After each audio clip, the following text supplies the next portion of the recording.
On a vu un peu rapidement la Gemara jusqu'aux 2 points là,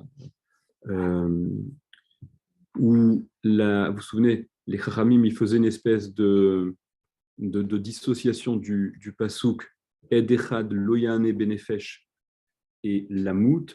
Ed Echad, donc un témoin, ne peut pas témoigner, même s'il s'agit d'aller dans le sens à l'avantage de l'accusé, dès lors qu'on est dans les dîners Nefashot. Donc, de façon absolue, d'après les Chachamim, le Lamout, pour eux, il concernait Echad Mina Talmidim, l'un des Talmidim, l'un des disciples qui était face au Dayanim, qui, lui, ce Talmid, ne peut pas intervenir pour évoquer quelque chose qui irait dans le sens de l'accusation, de la condamnation de l'accusé.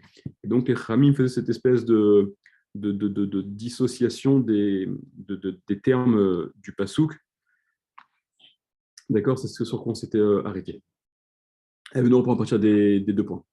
Dîner Nefashot, au sujet de Dîner Nefashot, donc on reste toujours dans le registre des Dîner Nefashot.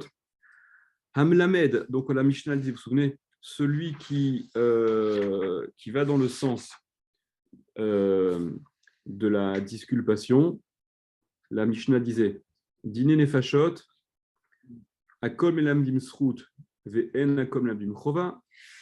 Donc on ne peut pas, tous peuvent aller dans le sens à l'avantage de celui qui est accusé, mais pas au désavantage. Voilà. Et on dit, excusez-moi, Dini Mamonot, au sujet de Dini Mamonot, Amelamed Chova, Melamed Srout, celui qui a commencé sur son opinion de départ, elle était au désavantage de l'accusé. Il peut revenir dans le sens du Srout, et à l'inverse, concernant Dîner Mamonot, il y a des virages à 180 degrés qui sont tolérés, qui sont tout à fait possibles. Ce n'est pas parce qu'on était engagé dans un premier temps dans le sens de l'accusation qu'on ne peut pas finalement appréhender plutôt dans le sens à l'avantage de celui sur qui les débats portent. Par contre, Dîner et Fachot, on avait dit Amelamed Chova, Melamed Srout, Avala Melamed Srout, En Yachol Arzor, Melamed Chova. Dîner et Fachot, celui qui s'était engagé dans une plaidoirie qui allait à l'avantage de l'accusé, il doit s'y tenir. Il ne peut pas changer son fusil d'épaule et aller dans le sens de la condamnation. Par contre, celui qui était, dans un premier temps, plus enclin à condamner, il peut lui revenir et tenir des propos qui donc iraient à l'inverse, à l'avantage de l'accusé. Alors, vous vous souvenez qu'on avait déjà relevé que ça semble un peu étrange parce que si, au fur et à mesure des débats ou de la compréhension, le Dayan il s'aperçoit que finalement, dans un premier jet, il pensait le disculper, mais plus ça va et plus les preuves elles sont lourdes et elles laissent plus de place à l'innocence, quoi. Comment est-ce qu'il peut être tenu et forcé de continuer à abonder dans le sens qui était celui de l'innocence, parce que dans un premier temps, il pensait que il ne faut pas être non plus Roche Bakir, on ne peut pas être. Alors, c'est ce que la Gemara vient préciser. Enfin, ça va être le sujet de la Gemara. Amar Rav, il a dit Rav. L'Ochanou, ils n'ont enseigné cela qu'il n'est pas possible de revenir et condamner parce que dans un premier temps, on était à l'avantage, on plaidait à l'avantage de l'accusé. Et là, Bishat Massa ou Matan, qu'au moment des débats, voilà, en hébreu moderne, Massa ou Matan, c'est des négociations. C'est-à-dire qu'au moment où la plaidoirie se passe, où on confronte les arguments, où il y a le pour, le contre, on pèse, etc.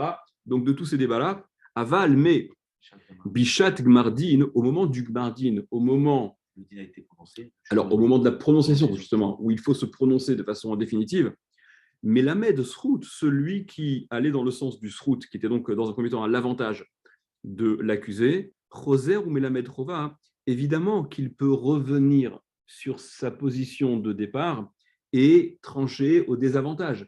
Si les choses sont à ce point claires pour lui et qu'il n'y a pas de raison de maintenir artificiellement une opinion qui n'est plus du tout celle du moment, quand il s'agit de trancher le din. Quoi. Ça veut dire quoi? Ça veut dire que pendant tous les débats, il ne peut pas revenir. Exactement. Et juste quand ils vont dire exactement. Voilà, très bien. Exactement. Alors regarde Rachid, il donne un peu il répond à cette étrangeté. Qu'est-ce que ça signifie? Que durant tous les débats, il ne peut pas, et ça n'est qu'au moment du Gmardin où finalement il a cette espèce de carte joker où finalement il peut. Regardez Rachid.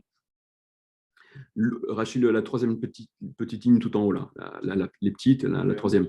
L'Ochanou et la Bishat Masa ou Matan. Ils n'ont enseigné cela. La Mishnah, lorsqu'elle interdit de faire volte-face quand on était dans le sens de l'innocence et condamné ensuite, ça n'est qu'au moment du Masa ou Matan, qu'au moment des négociations. Et Daniel, il dit que ça veut dire ça. Durant toutes les négociations, il est bloqué et ça n'est qu'au moment de la prononciation de sentence que vraiment il peut.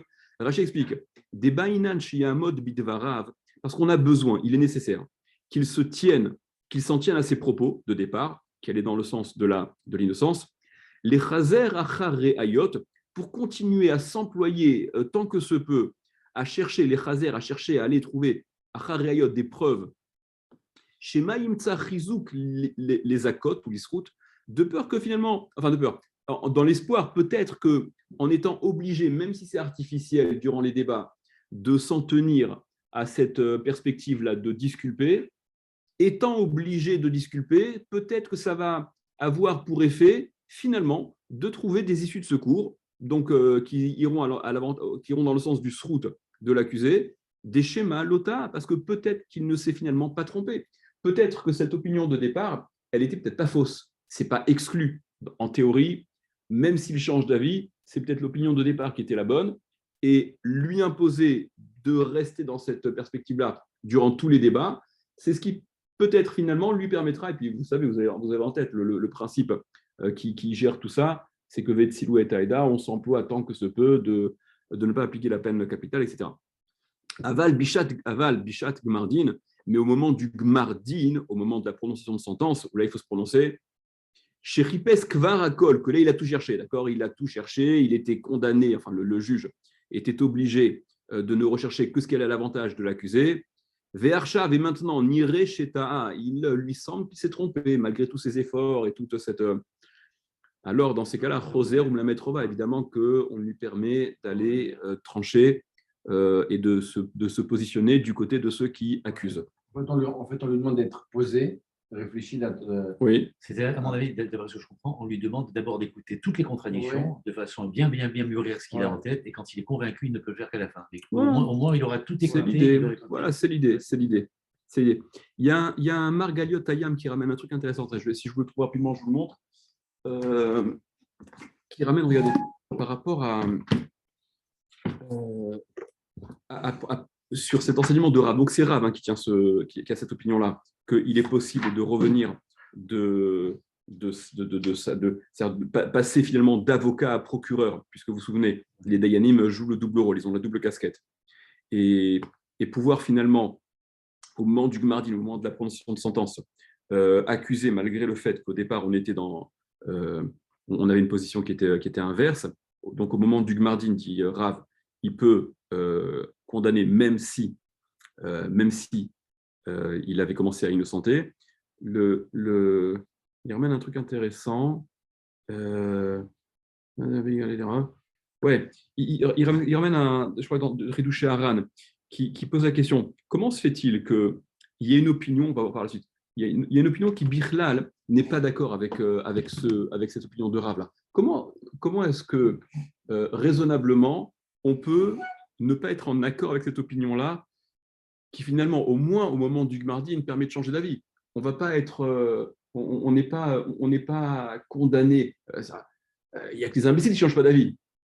Et les Dayanim, s'ils sont convaincus de la culpabilité du type, qu'est-ce que ça veut dire? Non, tu l'innocentes parce que dans un premier temps, c'est absurde.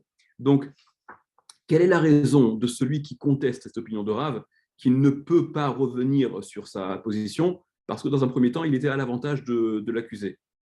Et donc, par conséquent, comment trancher à l'avantage de l'accusé, au final, sous prétexte que ça avait commencé par on avait commencé par disculper. D'accord, c'est la question qu'il rapporte. Et donc il reprend la chose suivante, que de la même façon qu'on avait vu, vous vous souvenez juste avant dans la Flamet Gimel Amoudbet, que si celui qui était l'objet donc du jugement, il est sorti innocenté du Bet Din, et que par la suite, on s'est aperçu qu'il y avait des éléments nouveaux, qu'on avait mal jugé, qu'on avait mal apprécié, etc. Vous vous souvenez qu'une fois qu'il a été innocenté, on ne peut pas réouvrir le dossier à son désavantage. Vous vous souvenez de ça, ouais? Nakiv et Tzadik, d'accord, on avait eu ça. Eh bien là, dans ce cas aussi, on dit Nema, Bechol Echad Vechad, Kevan Shigama Bedato les Akoto Betinze, on dira au sujet de chacun d'entre les Dayanim qui avait dans un premier temps pensé l'innocenté, qu'il lui est impossible de revenir sur ses positions, et la Mken, si ce n'est qu'il s'est trompé sur un point à propos duquel même les Tzdukim sont d'accord, vous vous souvenez que si l'erreur, elle porte véritablement sur quelque chose d'explicite dans la Torah, alors là, dans ce cas-là, évidemment qu'il ne faut pas exagérer, Adoube ou Kulu Bedin Misrut Lechova, que dans ce cas-là, donc c'est OK. Ou Mishuma Ita'ama Hayu Kodvim Divrei Amezakim Kede Shelo Yuchal Arzor Velomar Tahiti. Voilà.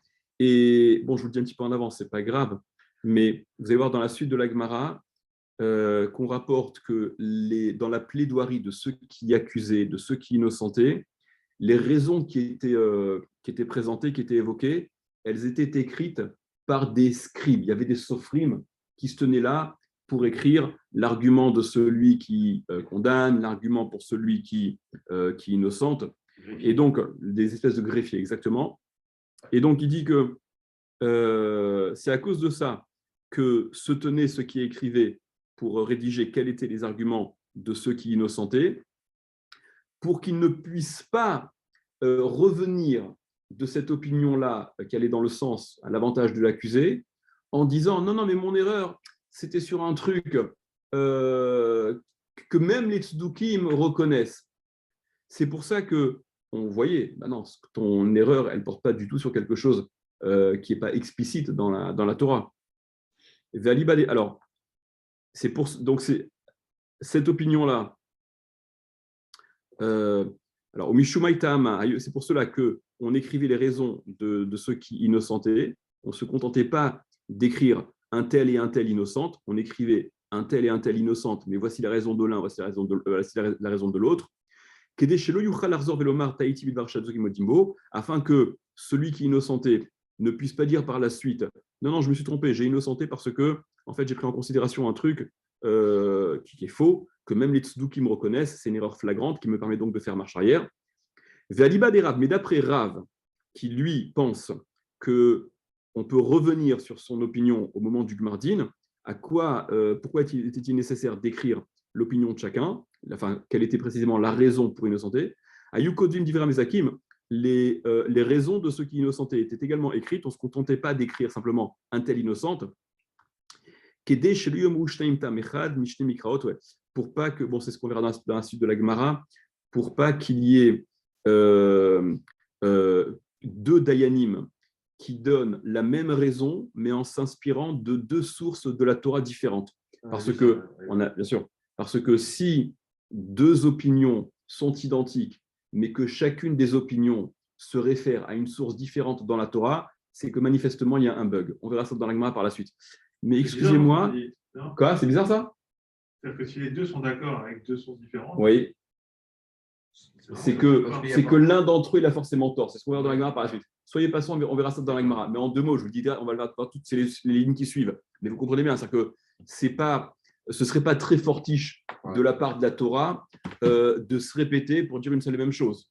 Ce que l'on voit, c'est ce que la Gemara dira, c'est qu'à partir d'une même source, alors il y a profusion d'enseignements, mais différentes sources, on pourra même en... D'accord, voilà. Bon, on verra ces trucs-là. Mais excusez-moi, ce n'était pas ce à quoi je pensais. Ce n'est pas ce que j'avais en tête. J'ai fait une petite confusion. Ce n'est pas grave. Venez, on continue. Alors, métivé, donc dans la Gemara. Métivé, on objecte. Voilà, donc il y a cette fameuse opinion qui va à l'encontre de celle de Rav et qui refuse, a priori, qu'on puisse revenir de son opinion qui disculpait l'accusé pour le condamner. Une fois qu'on a innocenté, on est tenu jusqu'au bout, jusqu'au boutiste. OK. Et donc, voilà quelle est l'objection. Les machorat, le lendemain, mashkimin. Alors, je crois que c'est la Mishnah d'ailleurs, si je ne dis pas de bêtises, c'est la Mishnah la première Mishnah du 5e Pérec, je crois. Ouais, c'est ça, c'est la Mishnah. Regardez, c'est la Mishnah. On objecte à partir d'un extrait de Mishnah, qui sera donc la première Mishnah du Pérec qui suit. Les Machorat, le lendemain, Mashkimin ou Va'in, Hamezake Omer, Ani Mezake, ou Mezake Ani Bimkomi, Amechayev Omer, Ani Amechayev, ou Mechayev Ani Bimkomi. Est-ce que vous vous souvenez que une condamnation à mort, elle ne peut pas être prononcée le jour même, même si, donc voilà, on sait ce qu'on pense, on a tiré nos conclusions. Il y a besoin de halana tadin, d'accord, de laisser passer la nuit porte conseil, et peut-être que durant cette nuit, l'un des dayanim va finalement voir autre chose, ce qui nécessiterait donc la réouverture des débats et une chance supplémentaire à l'accusé de s'en tirer. Donc, l'Agmara objecte par rapport à ce principe-là. Les Machorat, le lendemain, parce qu'il fallait attendre le lendemain avant de trancher de façon définitive la condamnation, Mashkimin, donc ils se lèvent, Ubaïn, et ils viennent au Bet Din, tous les Dayanim. Donc, Hamezake, celui qui avait innocenté, Omer, il dit, Anya Mezake, ou Mezake Animim Komi, voilà, moi qui donc innocenté, je m'en tiens à mes propos d'innocence, et donc j'innocente, je valide. Amechayev, celui qui condamné, Omer, Ani Amechayev, Ani Bimkomi, d'accord, voilà, je m'en tiens, je signe et persiste. Hamelamed Chova, celui qui donc allait dans le sens de l'accusation, qui avait des arguments qui allaient dans le sens de la condamnation. Melamed Srout, il peut revenir de ces arguments de condamnation pour finalement aller dans le sens de l'innocence. Aval, mais Hamelamed Srout, celui qui allait dans le sens des arguments qui disculpaient l'accusé, et Noyachol Achazor, Velelamed Chova, et tenir des propos qui iraient au désavantage et dans le sens de la condamnation de l'accusé. Donc, ça, c'est les propos de la Mishnah, n'est-ce pas? La Gemara dit, Vea les Machorat. On est bien d'accord que les Machorat en question, le lendemain en question, Gmardinu, c'est le Gmardin, justement, au moment du Gmardin, parce qu'il a fallu obligatoirement attendre que la nuit passe avant de prononcer de façon définitive la sentence. Et tu vois bien que c'est explicitement dit, celui qui allait dans le sens de la condamnation, il peut finalement revenir et innocenter. Par contre, celui qui allait dans le sens du srout, de l'innocence, ne peut pas, pitom, changer ses propos.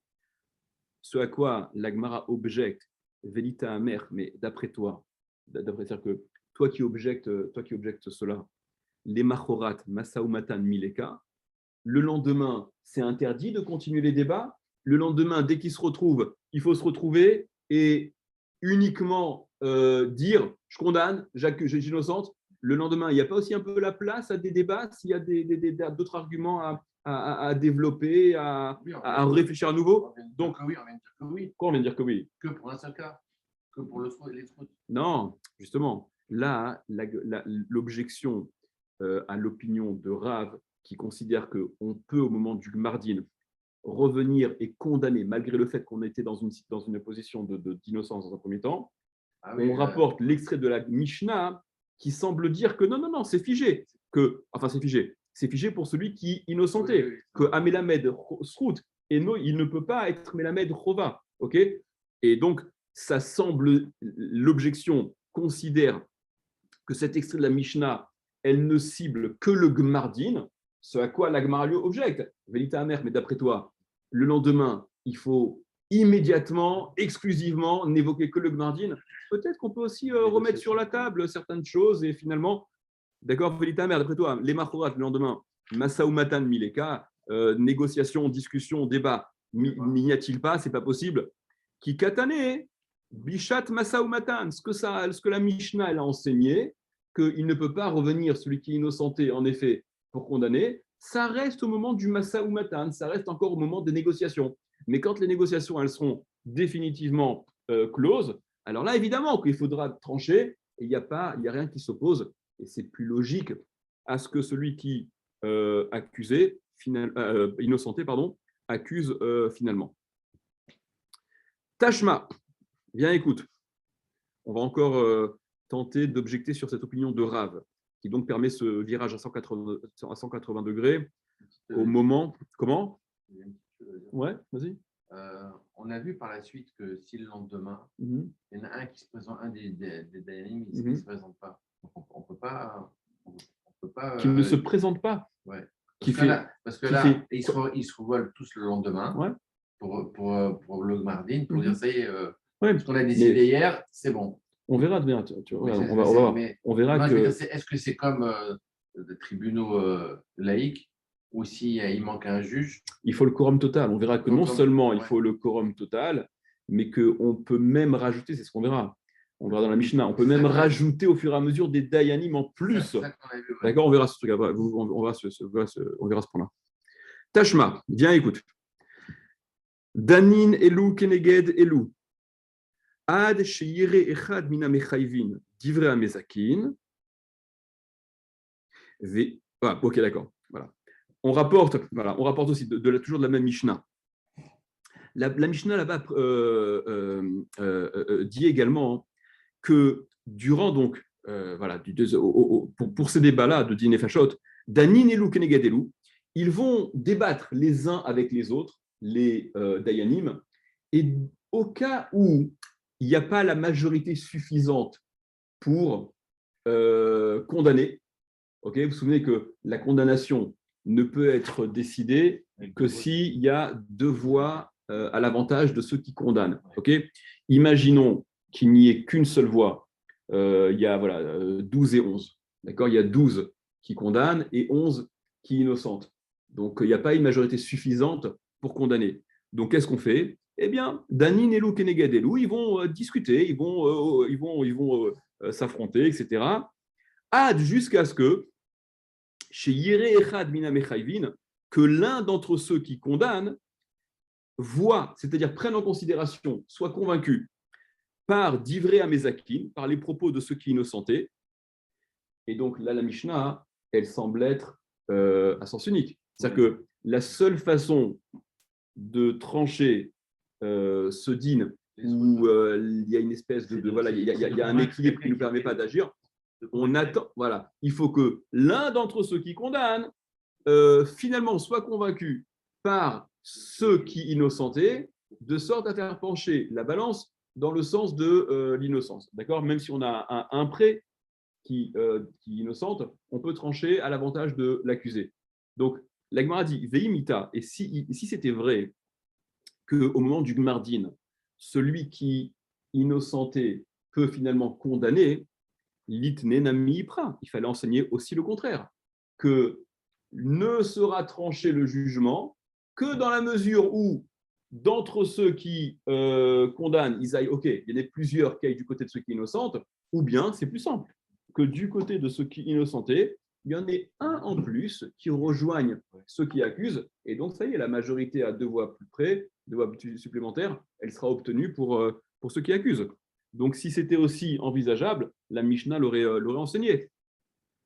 Répond la Gemara, Tana azchut kamehader, achova lo kamehader. La Gemara dit, mais non, ne sont pas de preuves comme ça.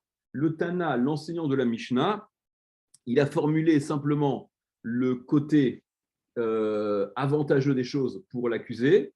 Donc le Tana, azchut kamehader, sur le srout, il revient, il évoque, il s'intéresse à ce scénario plus qu'au scénario où on va finalement le condamner parce qu'on n'avait pas une majorité suffisante pour le condamner, mais que voilà, au cas où. C'est pas que c'est impossible, mais c'est pas le scénario privilégié qu'évoque le Tana de la Mishnah. Achova lo kamehader, mais sur le côté négatif, lo kamehader, il ne revient pas, il ne l'explicite pas, il ne le formule pas dans la Mishnah. Mais c'est pas pas pour autant que c'est quelque chose d'impossible. Autre objection, Tashma, viens écoute. Deama Rabbi Yossi Bachanina, il a dit Rabbi Yossi Bachanina, Echad minatalmidim shezika vamet, et là ça rejoint un petit peu la question de Daniel de d'avant là. Un des talmidim qui avait innocenté, vamet, et il est mort. Ro'inoto keilu chai, on le voit, on considère comme s'il était encore vivant au moment où il va falloir faire le compte de ceux qui a innocenté et qui condamne, du décompte. Ve'omed bimkomo, et il se tient à sa place, comme s'il était toujours présent, c'est-à-dire, il y a un des talmidim qui était intervenu et qui avait donc. Bien sûr, puisque vous vous rappelez, tout en haut, on avait dit qu'un talmide ne pouvait pas intervenir la moute pour aller à l'encontre de. Il y a une question qui est intéressante qui est posée que j'ai aussi ramenée dans le Margaliot Hayam. Je ne sais plus de qui ramène cette question-là, ou peut-être de lui. Il dit qu'en est-il attendez, qu'en est-il oui, vous savez qu'il y a un dîne un peu étrange. C'est que si, à l'unanimité, l'accusé est condamné à mort, alors on ne le tue pas. Ah bon? Ouais, d'accord. Quand c'est à ce point trop flagrant, trop évident, bon, ça aussi, c'est une chose à comprendre, mais enfin, je ne suis même pas sûr qu'on la comprendre, mais ok, acceptons tel quel pour l'instant. S'il y a condamnation à l'unanimité des Dayanim, alors l'accusé n'est pas tué. D'accord? C'est fou. Ouais. Qu'en est-il voilà. Le talmide, on a dit que le talmide, l'élève, ne peut intervenir que pour aller à l'avantage de l'accusé. Dans un cas comme celui-là, où la totalité des dayanim accusaient, condamnaient à mort celui qui était jugé, et donc c'est ce qui lui permet finalement d'être libre. Ouais. Mais il y a un talmide qui veut aller dans le sens de l'avantage. Non, le disculper, plaider en sa faveur. Si finalement il plaide en sa faveur et qu'on le prend en considération, c'est mal barré, ça, d'accord. Ça aura pour effet finalement que ce ne soit pas à l'unanimité qu'on condamne l'accusé. Et donc, puisque ce n'est pas à l'unanimité, on va le zigouiller. D'accord. Qu'en est-il dans ce cas-là? Est-ce qu'on va écouter le talmide, oui ou non? Et ce à quoi il répond que non, parce qu'en fait, le talmide, on ne l'écoute, c'est-à-dire que les disciples là, qui siègent ici, on ne tend l'oreille à ce qu'ils peuvent dire éventuellement, on va analyser ensuite, est-ce que oui ou non, mais que dans la mesure où il y a un désaccord parmi les dayanim.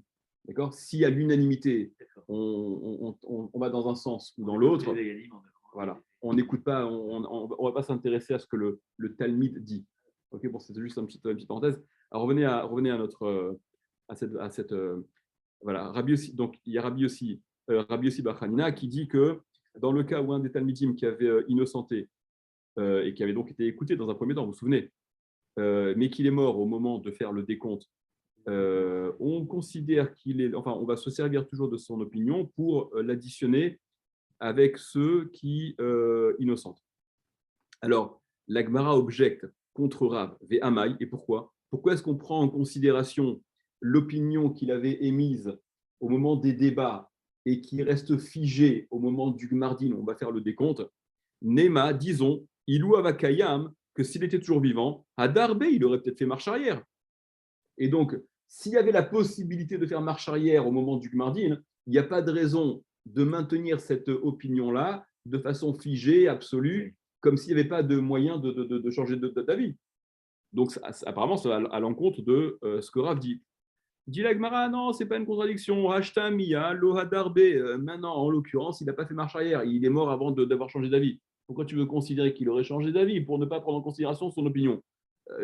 À preuve du contraire, il n'avait pas changé d'avis, donc on s'en tient à ce qui avait été émis comme opinion. La Gemara dit, mais non, tu ne peux pas dire ça. Mitam, pourtant ils ont envoyé de là-bas, c'est quoi là-bas? D'Eretz Israël. Les divrei Rabbi Yossi Bar Hanina, Mutsa Michlal Rabbeinu. Des paroles de ce Rabbi Yossi Bar Hanina, qui prend donc en considération l'opinion qui avait été émise par un talmide, qui avait innocenté, et qui va être maintenue au moment du décompte, même si ce talmide il est mort, mais on fait comme s'il était présent pour faire peser un peu plus lourd dans la balance le compte de ceux qui innocentent. Ils ont envoyé d'Eretz Israël, c'est-à-dire d'Eretz Israël, Mitam de là-bas. Ils ont dit que, d'après cette opinion de Rabbi Yossi Bar Hanina, Mutsa Michlal Rabbeinu, ça exclut l'opinion de Rabbeinu, notre maître, Rav en l'occurrence, c'était le maître qui était en Eretz Israël. Donc tu vois bien qu'il faut oui déduire de cette opinion de Rabbi Yossi Bar Hanina que ça va à l'encontre de Rav. Ça a été dit explicitement. Dit la Gemara, En Mutsa Itmar, mais non, ce qui a été dit, c'est pas que c'est exclu, que ça contredit l'opinion de Rav. Ce qui a été dit, c'est justement le contraire. En Mutsa, ça ne contredit pas, ça ne va pas pour autant à l'encontre de l'opinion de Rav. C'est pas contradictoire, donc ça peut être expliqué comme on l'a dit juste avant, c'est que, en l'occurrence, maintenant, il est mort avant d'avoir changé d'avis, donc il n'y a pas de raison de ne pas prendre en considération son opinion qui était à l'avantage de l'accusé, mais ça ne veut pas dire pour autant qu'il n'aurait pas pu changer d'avis s'il était vivant au moment du